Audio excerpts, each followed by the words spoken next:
Well, here we go. Welcome back to another fishing video and another Sunday upload. Today you join me and the man himself, Lee, at Linear Fisheries. And not only is it at Linear Fisheries, it's on B1 where there's a 50 pounder in here. So it's a very exciting lake to fish. But we're here for 48 hours.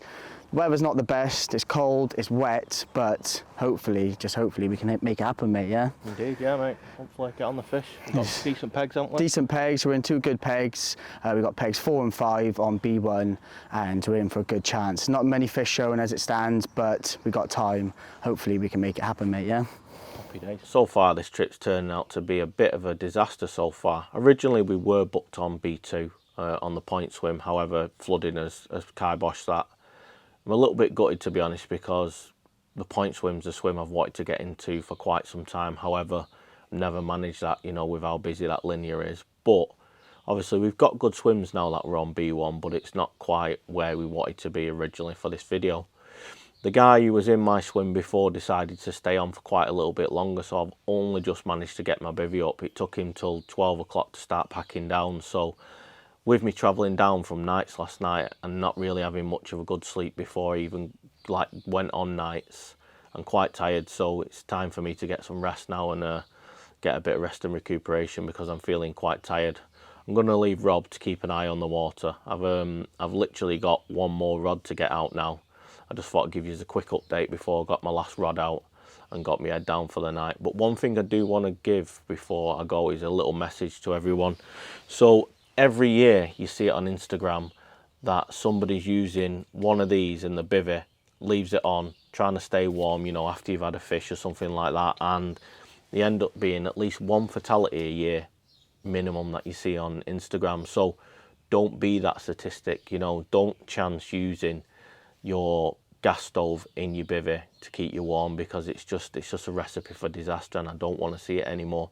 One thing I do personally recommend, and people who know me know I love doing my Tackle Tuesdays and giving people gear insights and stuff like that, is something I have here is an electric heated vest. Not very expensive, you know, runs off a USB battery pack.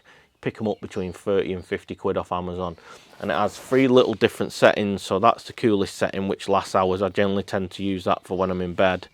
You've got the hot setting, and then you've got the standard medium setting, and I just have a couple of power packs. You know, it's always too tempting to try to put your gas stove on, fall asleep, and it's game over. So do something different, you know, get something like this, get warm clothing. I'm gonna have to put a few more layers on soon because it's starting to get pretty freezing, to be honest. So the hat's going on soon. I'm still in my work clothes, but I'm gonna get my head down now, leave it to Rob. I think Rob's gonna put a few zigs out and he's put some solid bags out, and I'll leave the fishing to Rob. I'm just gonna pub chuck my rods out. Well, I already have. I've just got one more to do, and I'll give you a little bit of an update later. Hopefully I do get woken up by Rob with a fish, but we'll see. If not, we'll come back to you in a little bit tonight when I've had a bit of kip. Right, so I've ended up having to get my spare layers on. The temperature's dropping dramatically now. You know, we're definitely into winter. You can tell that freeze is coming tonight. It's been forecast that we're going to get the freeze, but what's happening now is me and Rob are just going to lock onto the water for a little bit, keep an eye out for any shows.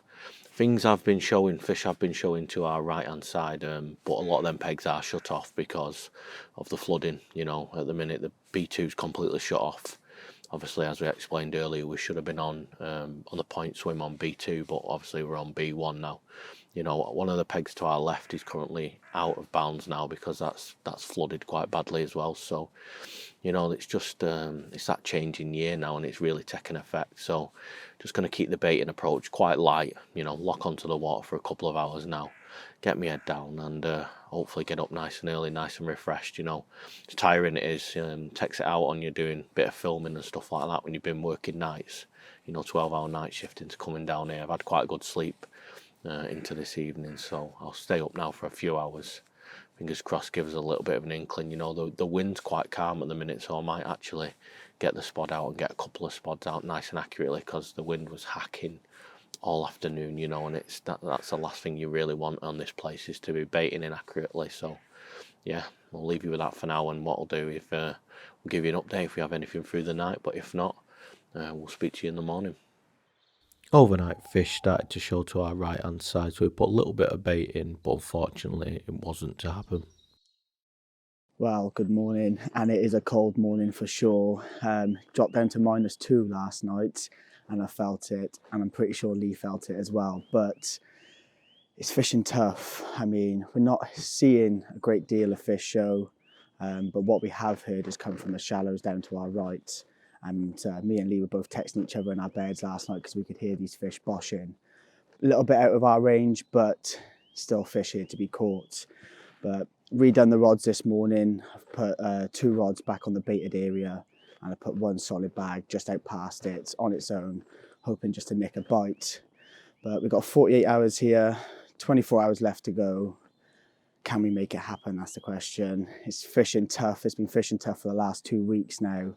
And yes, fish are playing hard to get, but coming into this time of the month now, or this time of year, colder weather, the fish ain't as easy to catch.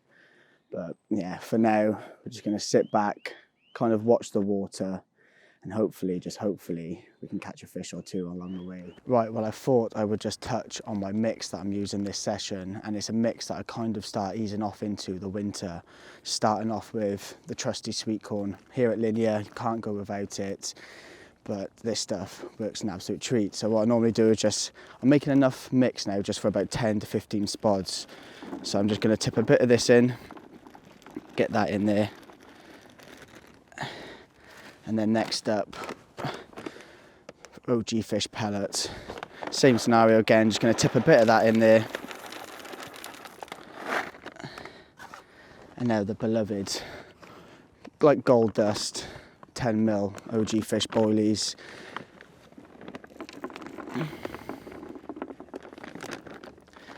And then same again now with OG fruit and nut 10mm boilies. Just get a few of these in there.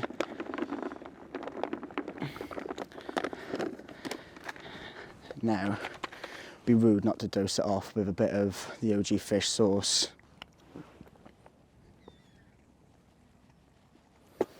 And yeah, I'll just give that a good mix now, get my nice hands in there. And probably just give that a good 20 minutes to half hour to soak in time before I put it out.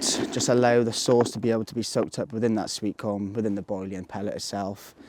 And then yeah, you've got a nice, I don't know if you want to, little mix then. Not a bad little winter mix. Right, so you join me over in my swim. Currently I've reeled in all 3 rods due to what we're seeing is most of the fish showing down in the shallows. But situation being, them swims have currently been closed off for the last 2 weeks. We thought we seen the bailiff opening up the swims, so I reeled in, went to have a little chat to see if he's opening them, but currently they're not. So as it stands, I've got 3 rods out, so what I'm going to do is put all 3 rods back out on solid bags. But what I'll do is I'll get these 3 solid bags out, and then I think me and Lee will touch base with the rigs that we're using within our solid bags, and also the rigs that we are using on our bottom baits over our baited area. Right, so we've decided that we're going to postpone doing our talk through our rigs. We'll do that shortly, but we're a little bit cold, so we're ready for a little bit of fuel on that, and it wouldn't be a ParkerBaits video without us doing a bit of a feature on what we're doing. So we're having a bit of a breakfast this morning. You know, we've got the bacon there on the going on. We've got the sausage cooking here as well now.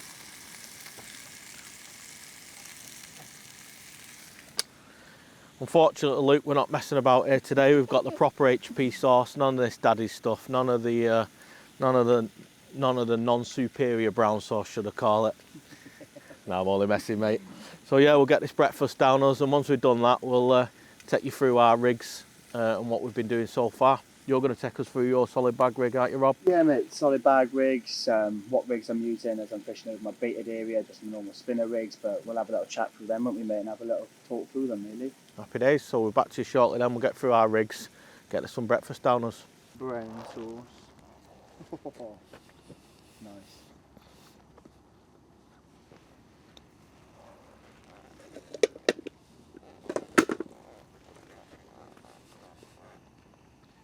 Ooh. Mega that, isn't it? No, that's what you call a breakfast. Well, it was going to be a breakfast wrap originally, wasn't it? But we've gone for a breakfast butty now. So I'm going to get these down us, and we'll take you through our rigs. good. Them sausages taste good.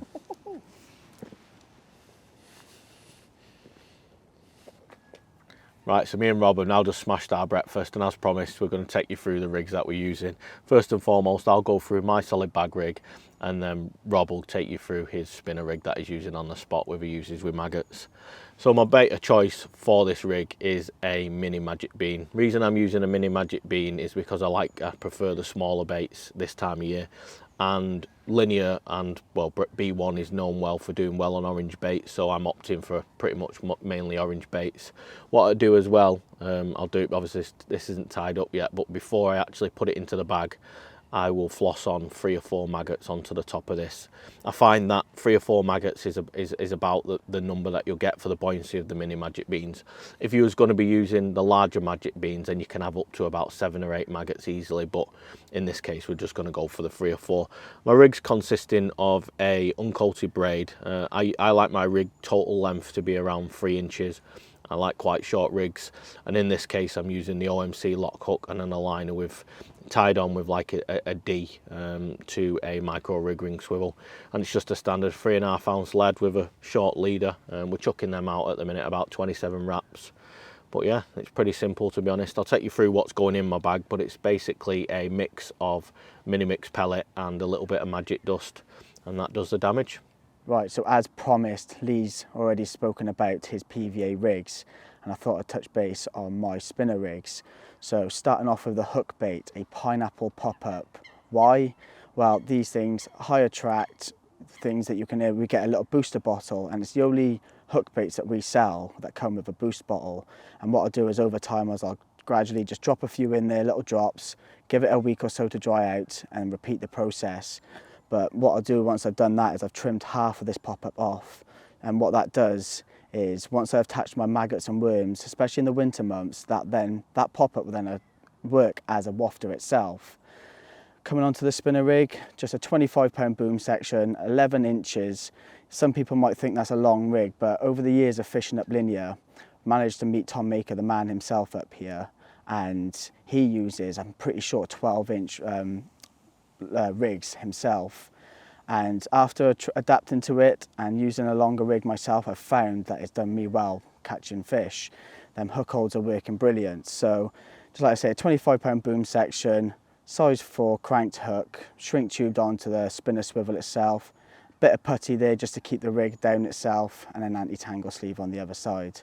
But what I'll do now is I'll show you how I attach my natural baits to my hook baits. So what I'll do first of all is I grab 5 maggots, put them onto my baiting needle, thread them onto the bait floss, followed up then by 3 worms, going in and out of them 2 or 3 times, and then adding that on to the bait floss as well.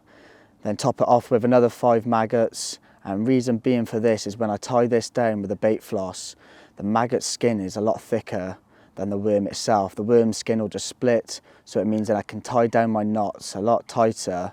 Therefore, there's less chance of when this rig hits the water that the natural baits will fall off. But that is how I tie my natural baits on top of my hook baits. Hopefully, that'll help you going forward. Right, so the plan now is a little bit of change. So we're going to actually pack up now, me and Rob, and we're going to move into the disabled swim, the next peg up from us, which is peg 3. Most of the fish that I've been showing for the past 2 nights have all been in that area, and there's only one peg that's fishable. I believe that's peg 1 down in that corner. So what our plan is, we're going to move into there, and both of us are going to fish 2 rods each out of the one peg, because we can't get in anywhere else close to where we want to be. So yeah, we'll get packed down now, and we'll give you a shout when we're all set back up and see how things change.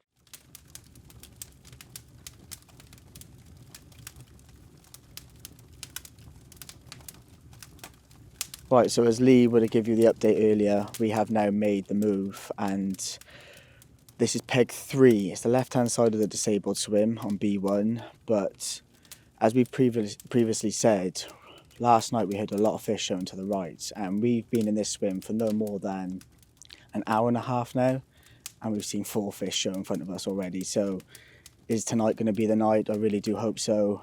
We've got, maybe we can push 22 hours left of this session, so it can make it happen. I hope we can make it happen. It's looking good. I've got a solid bag and a zig out. Lee's gone for 2 solid bags. not put no bait out tonight, and just hopefully that can nick us a bite. But I think the next time we'll probably update this video now, when I think Lee is cooking me some fajitas, I think, tonight, or stir fry, something along the lines of that. So yeah, looking forward to that. Right, well, Lee, or I should say Chef Lee, has cooked us up some fajitas tonight, mate, haven't you? Indeed, mate, yeah. And it looks good. Not scran on the last night. Like I say, it wouldn't be a ParkerBaits video if it didn't involve some sort of food. So it's got to make an appearance, but... We just went for the kiddie option on the old wrap, so yeah, we've just got to make little ones, but we've got loads of them, so hang on, ready for a bit of scran. Finally got the rods out where we want them, haven't we? We've seen a couple of fish show as well, which is something we want in our area as well, where my left-hand rod is. It's in the fish show twice, haven't we? So we're getting there now. We might actually have a bit of luck tonight, hopefully, and we'll come back to you once we've smashed our scran, been to bed, and wake you up with a fish in the morning, hopefully. The beast of Brasenose. Yeah, I've heard he's coming round. The beast is coming round for a bit of a heater party. Well, the rods are just ticked into action, and unfortunately it's not the beast of Brasenose One. I think we're going to call this one the baby of Brasenose One, but any bite, to be honest, is welcomed. It's been tough going, really, to be honest. So yeah, first fish of the session. Hopefully though, we're having a little bit of liner indication now, so we might be able to bag a few more though. Fingers crossed, so we'll put him back. Hopefully he sends a few of his mates to finish our night off. Not too long left of the session now, but there's still time. Get some solid bags tied up and get them back out. Right, well, rod screened off again last night. Again, I'm still on pest control, but to be fair, how hard it's fished, you know, there's probably been about 5 fish out come out in the last 7 days. So I'm happy to have had 2 in less than 12 hours, which is pretty good for us. But to be fair, I'm fishing over solid bags.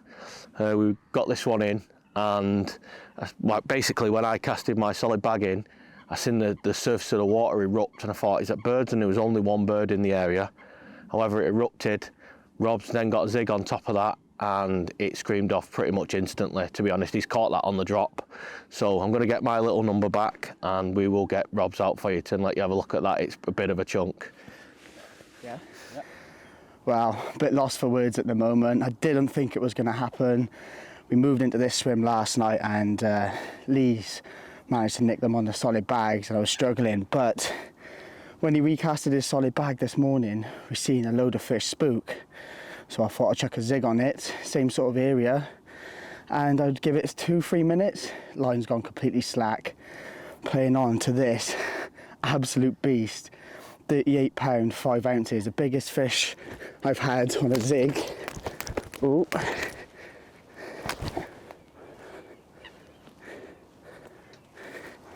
Yeah, the biggest fish I've ever had on a zig, and even probably about my 3rd biggest fish I've ever had out of the UK, funny enough.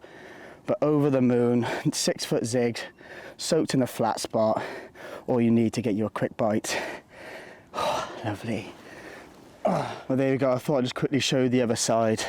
38 pound, B1, absolute beast. Buzzing, absolutely buzzing. Well, here we go. That is another video here done at Linear Fisheries. Started off tough. I mean, it was very tough, wasn't it, mate? Like a blank. It was looking like a blank, but luckily the guy to the right of us was leaving, and he had 2 fish, pretty much the only 2 fish that have come out all week, and so we made the move, and it's paid off. So Lee managed 2, he managed to nick 2, and I managed pest control as he was, yes, but it was a blank saver, and then something magical happened this morning. I managed to get my biggest fish I've landed this year, 38 pound, 5 ounce. And I managed to get you to get some photos for me, mate. Probably the best photos I've ever had of the year. But if you have liked this video, don't forget to hit that subscribe button. Get down in the comments. Let us know what you thought of this video. And also don't forget to hit that like button. But until next time, peace out.